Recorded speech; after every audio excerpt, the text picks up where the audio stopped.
Hi everyone, we're doing this small short video to show you how to use this amazing root washer, give you a few tips, small advice how to plug it, the different steps, and what we are going to do is just going with the different steps, the plugging, putting the samples, how to avoid the clogging, cleaning of the sieves, and taking the samples to a safe jar. The first step is just the plugging.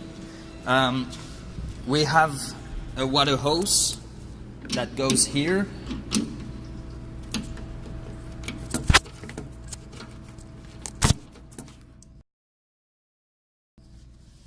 We have air compressor that goes here.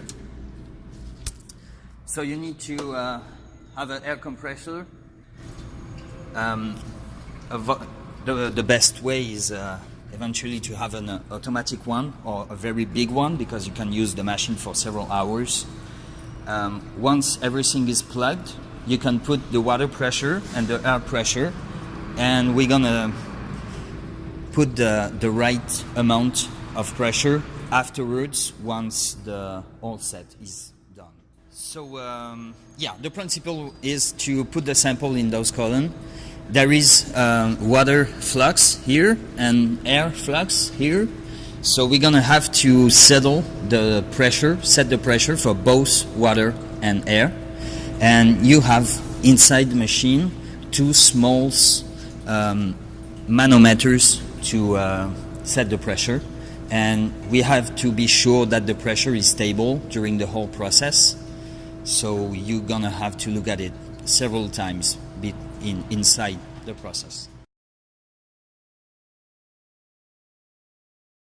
So the principle is we're gonna put the samples in here, and the water and the air are gonna create torpedoes inside. And once the water level arrives here, the water is gonna flow through this tube into a sieve that we're gonna put here. So we have to put this on top of the tube, and once it's settled, we just put the sieves, and that's it. Okay, so now all the samples are in the columns, and we have here a timer that allows us to run the samples for 5, 10 or 15 minutes. Most of the time 5 minutes is enough if the sample is small enough. And once every tube is running, it's the time where we set the water pressure. Sometimes the water pressure is too strong or too small, and it's at this critical time that you have to set the water pressure.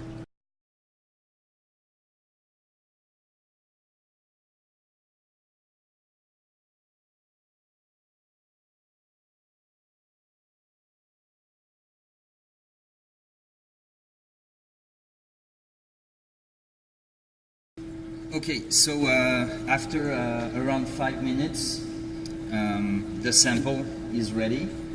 So what I do is I use the other sieves furnished with the machine. This is a 350 nanometer sieve, so smaller than the one we use here, 850. And what I do is just like this. I put my sieve here, I retrieve this, just put a bit of water to clean up the last part, and then I want to retrieve whatever could be stuck inside. So I'm just doing this, turning this around, empty it just a bit, not everything, because all the mud and the rocks are still inside. So most of the time here I have very few roots.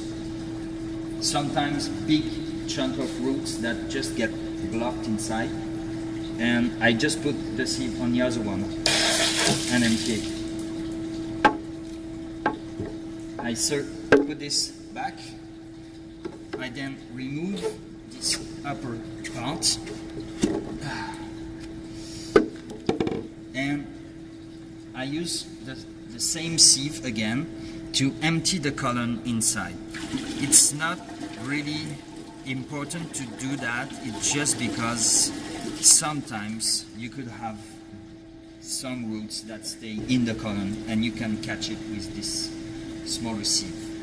So this column is done. You can just put it upside down, everything is going down, and you wash it with the same button.